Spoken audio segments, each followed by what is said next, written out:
Hello, religion thinkers. So, who was the Buddha? The Buddha's historical name was Siddhartha Gautama, a prince born in North India, Nepal region. He lived about 80 years and was born in 563 BCE, dying in 483 BCE, at least according to most dates, after some 40 years of teaching. He was a prince who renounced his kingdom, leaving his wife Yasodhara and his infant son Rahula behind to seek enlightenment. Ouch! Why would he do that?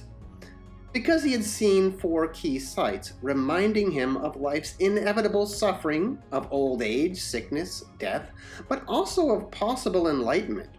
It took him many years to study in Hindu schools of thought, and eventually he abandoned that pursuit.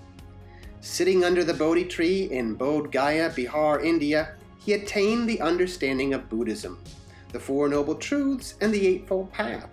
But I will cover those in a separate video. Let's focus on the Buddha for now. But who really was this guy? Was he just an ordinary human, a god, or a prophet? Traditional Buddhism has opted for none of those answers, really. He was, without a doubt, an extraordinary human, a man who had been incarnated at least 24 times as a great teacher, and he had come again to impart his dharma, or his religious teaching.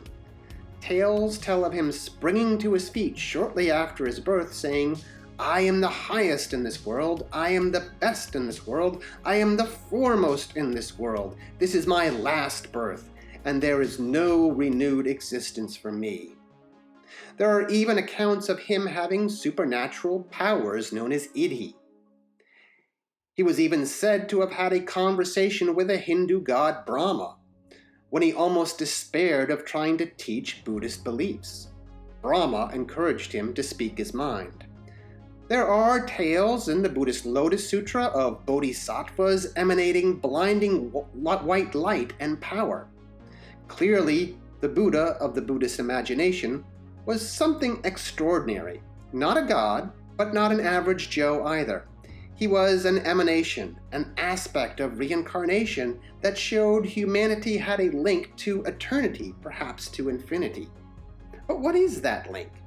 For Buddhism, it isn't a permanent soul or self, but it is like an indelible spiritual footprint, the karmic imprint of our lives and our personality. We burn with desire, but it is the extinction of those selfish desires that will get us to nirvana, the cessation or blowing out of craving attachments. When the candle of desire is snuffed out, I wonder if nirvana is like the tranquilly rising smoke afterwards, curling, blissful, forever free. The Buddha, in this view, may have been the one to show us the way to peace and escape into a permanent bliss, nirvana. But what if the Buddha was not this?